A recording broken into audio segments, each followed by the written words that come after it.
Tinanong ni Hong Daeguang si Chung Mayong, ano ang balak mong gawin ngayon? Hindi magiging madali ang makaalis dito kasama ang mga taong mayroon tayo, kung isasaalang-alang natin ang mga nauna sa atin, ang lugar na ito ay walang pinagkaiba sa yungib ng leon. Sa tingin ko, dapat tayong maghanap ng angkop na mga tao dito upang bumuo ng isang alyansa. Pagkatapos ay magpapatuloy tayo upang lubos na maunawaan ang Sword Graveyard at kumpirmahin kung umiiral ang Origin Energy Peel. Napabuntong hininga si Chung Mayong at sinabing, kung ganoon sila kapislavang, hindi muna sila pupunta rito. At saka, ang mga gustong sumali sa isang alyansa ay nagawa na at natuloy na, gaya ng iminungkahi mo sa isip ni Chung Mayong. Depende sa kanilang mga layunin, ang mga martial artist ay madaling magsama-sama at maghiwalay, kahit na magkaaway sila sa labas, baka wala na silang choice kundi magsanib puwersa para maabot ang kanilang mga layunin. Sa lugar na ito, nanguna na ang pinakamalakas na miyembro ng isa sa 10 dakilang sekta. Kahit gaano pa kakilala ang mga martial artist na pumunta rito, sila ay walang iba kundi isang kisap-mata sa harap ng Wudang sect, na parang araw. Normal para sa mga tao na likas na magsama-sama kapag nasa harap sila ng napakalaking kaaway, sinusubukan ni Den na ubusin ang Wudang sect, ang ahas ay dumulas sa likod mo, naghihintay ng tamang pagkakataon na dumating. Tumingin si Hong Daeguang kay Chung Mayong, at batay sa katotohanang ginagawa niya ang mukha na iyon, napagpasyahan ni Hong Daeguang na dapat mangyari ang mga bagay ayon sa kanyang mga plano, sabi ni Hong Daeguang, Mount Hua Divine Dragon. Hindi ko alam kung ano ang iniisip mo. Pero alam mo, tapos na ang lahat sa sandaling makuha ng mga taong iyon ang kanilang mga kamay sa Origin Energy Peel, tama ba? Kung tayo ay lilipat, mas mabuting kumilos tayo ng mabilis. Sinabi ni Chung Mayong na alam din niya iyon. Sa pamamagitan nito, sinabi ni Chung Mayong sa kanyang mga kapwa disipolo na kailangan nilang lumipat ngayon ay sumang-ayon din ang mga disipolo sa bundok Hua. Sinabi ni Hong Daeguang na susunod din sila. Tapos biglang tumahimik ang buong paligid. Tumingin sa kanya si Chung Mayong na may pagkasuklam at sinabing, sinong may sabi na maaari kang sumama sa amin? Sumagot si Hong Daeguang, sino ang nakakaalam na makakatulong ako sa iyo? Sabi ni Chung Mayong, wala pa akong narinig na mga pulubi, na posibleng tumulong. Umiyak ka lang at umalis ka na. Sumagot si Daeguang, huwag mo akong itaboy na parang manok ako. Sa halip, tulungan natin ang isa't isa. Kapag nakaalis na tayo dito, siguradong makakapagbigay ako ng 1 toneladang tulong sa iyo. Ako si Hong Daeguang, kung tutusin, kung iisipin mong mabuti, sigurado akong may mga bagay akong magagawa para sa iyo. Ngumisi si Chung Mayong at sinabing, sa impyerno sa tulong mo, makakapagbigay ka lang sa akin ng ilang impormasyon sa pinakamahusay na paraan. Ngunit biglang tumigil si Chung Mayong sa pagsasalita sa kanyang isipan, sa palagay ko ay ayos lang kung bubuo ako ng isang relasyon sa sektang pulubi na may kontrol sa impormasyon at gagamitin sila sa tuwing kailangan ko sila. Naalala niya ang batang bastard na humamped sa kanya ng wooden sword sa ulo na nagsasabing siya ay patay na karne at binugbog siya. Tinanong ni Chung Mayong ang matanda, gaano kataas ang isang branch manager sa loob ng sektang pulubi? Sumagot si Daeguang, gaano kataas ang sinabi mo na malamang ay wala pang 100 pulubi na mas mataas ang ranggo kaysa sa akin. Tinanong ni Chung Mayong na maaari mong mahanap at makuha ang isang entry-level na pulubi anumang oras. Tapos diba, sinabi ni Daeguang na kaya niyang gawin iyon gamit ang kanyang pinky toe. Ngumiti si Chung Mayong at sinabing, ganoon ba? Sige, papayagan kitang sundan kami habang nasa Sword Graveyard tayo. Gayunpaman, mayroon akong isang kondisyon. Tinanong siya ni Daeguang, anong kondisyon ang tinutukoy niya? Sinabi sa kanya ni Chung Mayong na gusto niyang makahanap siya ng pulubi mula sa Daeguang ng sangay ng sekta ng Wuhan Beggar. Nagtatanong sa kanya, sino ang pulubi na iyon? Chung Mayong, sa kanyang kumukulong galit, sinabi, Jungle. Yan ang pangalan niya sa mga hindi nakakakilala kay Jungle. Siya ang bumugbog kay Chung Mayong nang muli siyang ipanganak na muli sa kanyang kasalukuyang katawan, na noong panahong iyon ay mahina na bilang impyerno. Sinabi ni Daeguang, hindi iyon magiging problema. Magkakilala yata kayo ha? Sumagot si Chung Mayong, na may mapupulang mga mata, magkakilala, ha? Ito ay higit pa riyan, may utang ako sa kanya. May utang, na dapat kong bayaran. Habang tinitingnan ni Daeguang si Chung Mayong, iyon ay parang toro na handang sumingit sa kanyang umuusok na ilong. Isang bagay ang nasa isip niya. Hindi ko alam kung ano ang ginawa ng Zhang Kalgay, ngunit ipinapadala ko ang aking pakikiramay sa kanya. Nakatingin si Degwang sa kisame. Isang bagay ang pumapasok sa isip niya.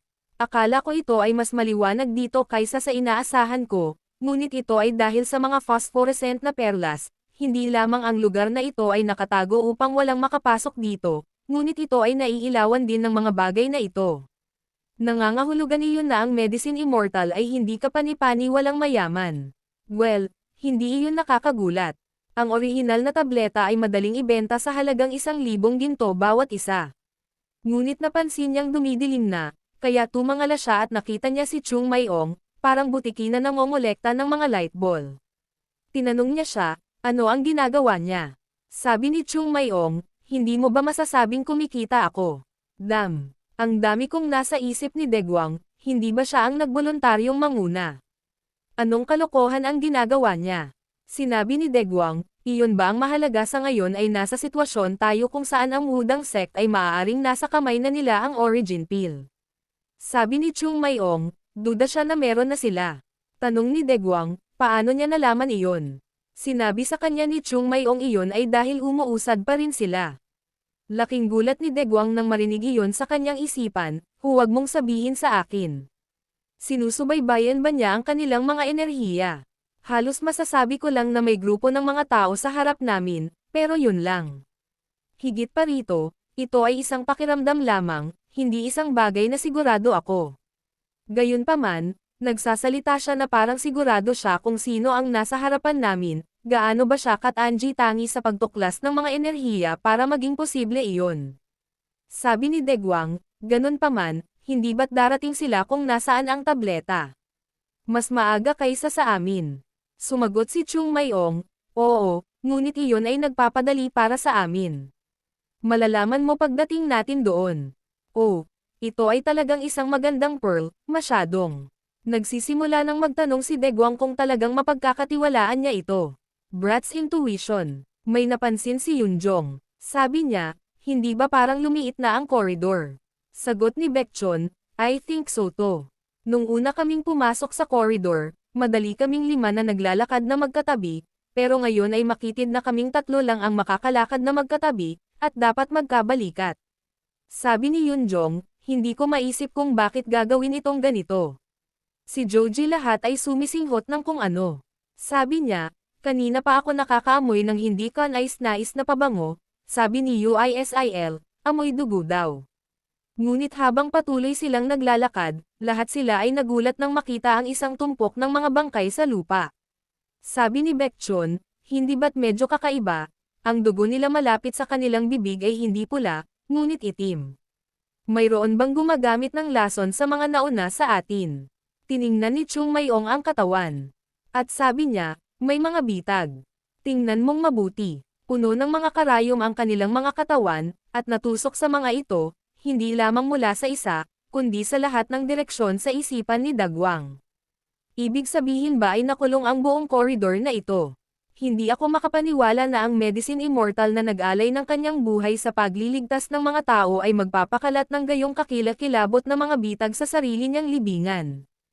Ito ay dapat na mas mapanganib kaysa sa naisip ko. Tinawagan ni Yunjong si Chung Mayong at sinabi sa kanila na may nakalagay sa bangkay. Sabi niya, paano ang mga bangkay na iyon? Kung magtagal pa tayo dito, baka magkaroon din tayo ng lason. Magpatuloy tayo sa ngayon, at huwag hawakan ang anumang bagay dito. Ito ay masyadong mapanganib. Ang iba pang mga disipolo ay sumunod sa sinabi ni Chung Mayong habang naglalakad sila sa tabi ng mga bangkay ng mga martial artist.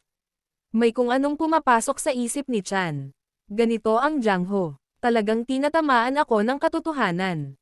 Ngayon, kasalukuyan kaming nasa isang lugar kung saan hindi kami protektado ng pangalan ng Mount Wasek.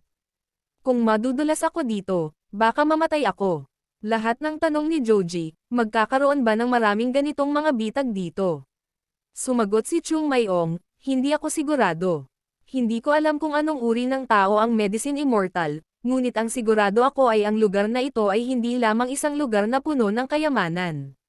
Sa isip ni Chung Mayong, kung nagtatago lang siya ng mga banal na sandata dito o ginagamit ang lugar na ito bilang isang libingan, hindi na kailangang maglagay ng mga ganitong bitag. Sinasalamin nila ang tunay na intensyon ng nagtayo ng lugar na ito, at depende sa kung ano ang mga intensyon, maaaring mag-iba ang antas ng panganib dito. Biglang tumalon si Dewang sa kisame at sinabing, ano yon? Hindi ba't iba ang kulay sa nakikita natin sa ngayon? Ito ay sobrang pula at kakaiba. Mukhang mahal talaga. Si Chung Mayong, na nabigla sa kanyang biglaang pagkilos, ay nagtanong sa kanya kung ano ang kanyang ginagawa ngayon. Sumagot siya, ikaw ay isang hakbang huli sa oras na ito, natagpuan ko ang espesyal na phosphorescent pearl na ito. Una, hindi mo sasabihin na lahat ng phosphorescent pearls dito ay pag-aari mo, tama hayaan mo lang akong magkaroon ng isang ito. Galit na sigaw nito sa kanya, di ba sabi ko sa'yo wag kang gagalaw dito. Pagkatapos ay naalarma silang lahat at napatingin sa likuran ng Makar inig sila ng papalapit na pagyanig.